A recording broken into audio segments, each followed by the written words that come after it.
Bien-aimés frères et sœurs, vous connaîtrez la vérité et la vérité vous affranchira. Ça, c'est pas moi qui le dis, c'est la Bible qui le dit. Mais moi, je vous dis mieux. Vous connaîtrez la vérité historique, notamment celle de vos ancêtres kémites, et vous aurez une vision globale de ce que c'est que la vraie souveraineté politique. J'ajoute, vous reviendrez à la spiritualité africaine ancestrale et vous comprendrez les enjeux de l'indépendance économique. Et pour terminer, vous accepterez votre identité culturelle kémite et vous obtiendrez deux choses. La première, c'est la paix. La seconde, c'est le développement, à une condition. L'unité de toute l'Afrique noire, l'unité de tous les Noirs du monde entier. Otep à tous, bienvenue sur la chaîne des panafricanistes par essence, par conviction et par excellence. Celle des citoyens kémites, par nécessité et obligation de combat. Nous sommes une chaîne qui n'est guidée que par nos ancêtres et rien que par les ancêtres qui appartiennent à l'égrégore du monde noir. Par conséquent, nous ne croyons en aucun Dieu venu de l'étranger. Toutefois, cette vidéo n'est aucunement destinée à inciter à la haine ou à la violence, car nous menons un combat qui est d'abord et avant tout spirituel, intellectuel et démocratique. Ensuite, il est politique, géopolitique et géostratégique, contre l'impérialisme, le colonialisme, le néocolonialisme et l'endocoloniat, qui sont tous qualifiés de crimes contre l'humanité.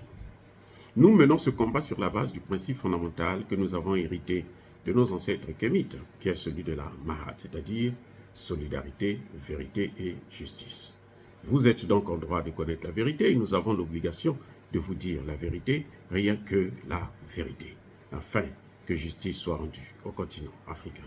Et ça, c'est notre modeste contribution dans cette noble lutte en faveur de la souveraineté, la dignité, la solidarité et l'unité africaine. C'est exactement ça que nous appelons le panafricanisme. Bien-aimés frères et sœurs, les Français, les chaînes françaises se sont réjouis trop tôt. Ils ont vendu la peau de l'ours avant de l'avoir tué. Concernant la guerre contre le terrorisme au Mali et notamment à Bourem. Il y a aussi une autre ville qui a été simultanément attaquée, qui est celle de Sablogo. Je peux vous garantir que la situation est sous contrôle des femmes. Eh oui, les Français ont fait la fête trop tôt. Et maintenant, ils n'ont que des larmes pour pleurer parce qu'ils ont perdu beaucoup de leurs complices terroristes.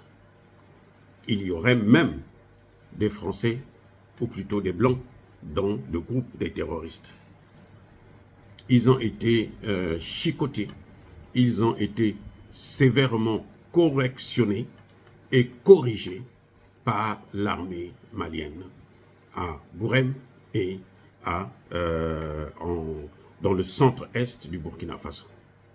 Je vous laisse donc écouter les vidéos, les comptes rendus présentés sur les télévisions nationales du Mali et du Burkina Faso.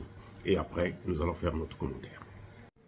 Écoutons maintenant le rapport, le communiqué de l'état-major de l'armée malienne à propos de la situation à Bourem. Le général des armées informe l'opinion que ce mardi 12 septembre 2023, aux environs de 9h20, les Famas ont repoussé une attaque complexe aux véhicules piégés de plusieurs terroristes à bord de plusieurs véhicules et motos dans la localité de Bourem. La précision des renseignements a permis de combiner les actions aéroterrestres et mis en échec cette attaque. Les terroristes rescapés en débandade dans leur fuite se sont repliés vers le nord dans les secteurs de Agamor et Al-Moustrat en abandonnant plusieurs de leurs compagnons. Le ratissage est en cours et la situation est sous contrôle. L'état-major général des armées rappelle que ce même 12 septembre 2023, vers 7h30, les Famas ont ciblé un regroupement de véhicules terroristes au nord-est de Bourem en phase de préparation d'attaque contre nos forces et les civils dans le secteur. Une série de frappes a également visé une seconde colonne en direction de Bourem et un regroupement de véhicules. Le bilan cumulé provisoire des opérations de ce jour fait état de côté ami 10 morts et 13 blessés, tous évacués sur Gao.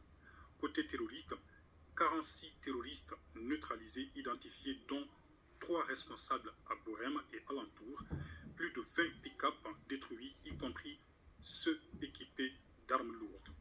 Les forces armées maliennes restent dans le noble esprit de leur responsabilité de défense de l'intégrité du territoire national et de protection des personnes et de leurs biens. Elles combattront des terroristes sans foi ni loi, s'attaquant sans réserve à des civils sans défense. L'état-major général des armées présente ses condoléances aux femmes morts au combat et souhaite prompt rétablissement aux blessés. L'état-major général des armées informe que la zone est sous haute surveillance opérationnelle et rassure de la poursuite des opérations. Écoutons la télévision burkinabé. La moisson du jour est bonne pour nos forces combattantes. Plusieurs centaines de terroristes ont été neutralisés dans une forêt près de Sablogo, dans le centre-est. Le travail conjugué des vecteurs aériens et des troupes au sol a renforcé la force du feu contre l'ennemi. Retranchés à Pétégoli dans le Sahel, les rescapés ont été foudroyés avec leurs armes et moyens de transport. Les dernières nouvelles du front avec Bienvenue Tansa. Sur la base de renseignement, les forces combattantes ont mené un assaut sur une base terroriste dans une forêt près de Sablogo dans le centre-est. Plusieurs terroristes y ont été neutralisés, des matériels divers et surtout du carburant détruit, en témoigne cette citerne détournée qui était soigneusement camouflée sur leur base.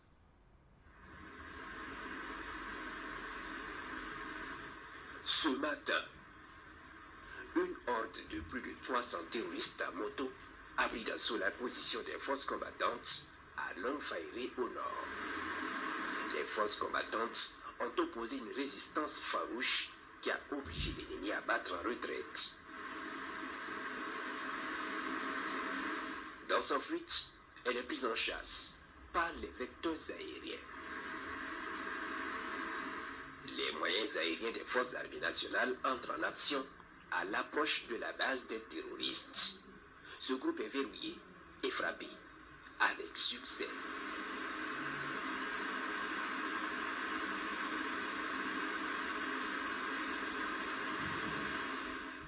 Le gros lot se camoufle soigneusement sous les arbres immédiatement. Peine perdue, ils sont verrouillés et traités.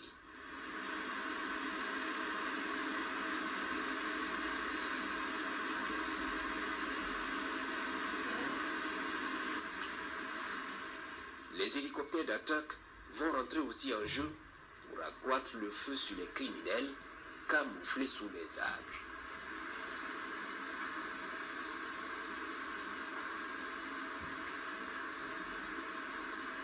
N'ayant pas d'autres issues, certains rescapés vont échapper et prendre la fuite jusqu'à Pétigoli au Sahel, où ils iront se camoufler avec leurs moyens sous un grand hangar dans une cour abandonnée.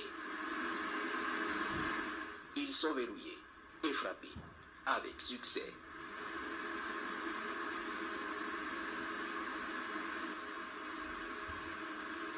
Ils brûleront avec leurs moyens.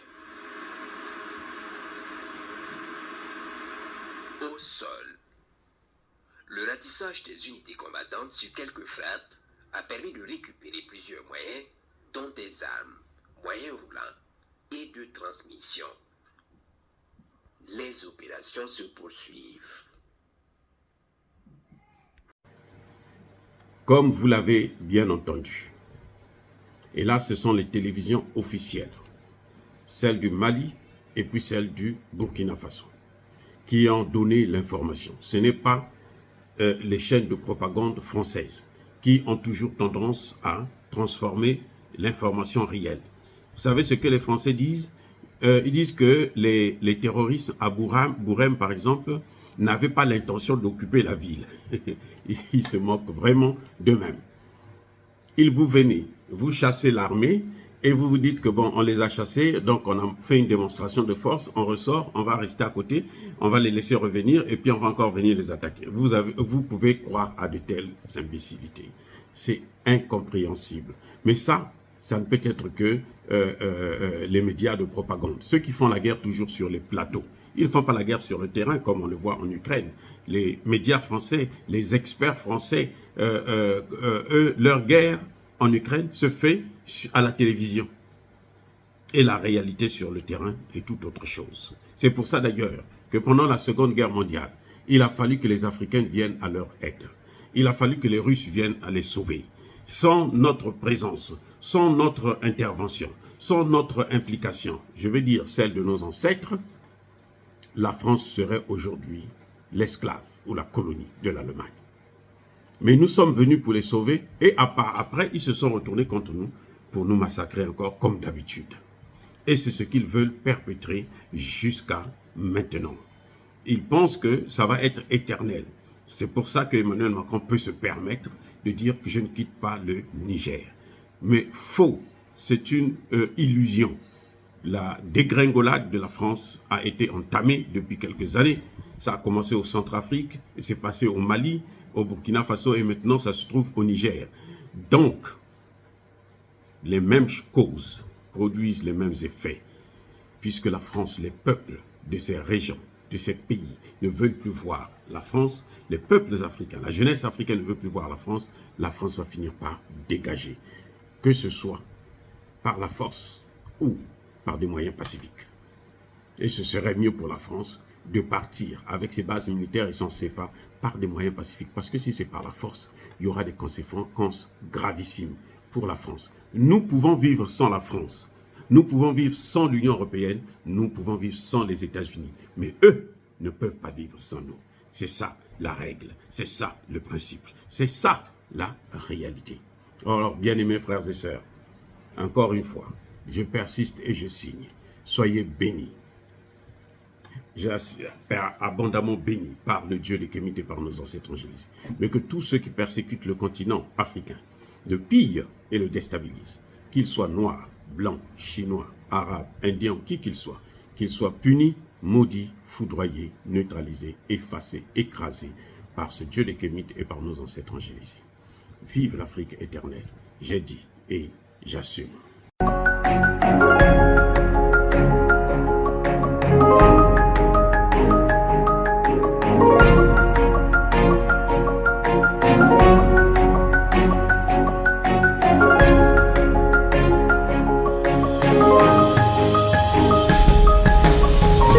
Eux, ils marchent par la foi et non par la vue. Mais moi, je vous conseille vivement de marcher par la connaissance scientifique et historique, notamment celle de nos ancêtres kémites, par les 5 sens et par l'intelligence. Abou Abia.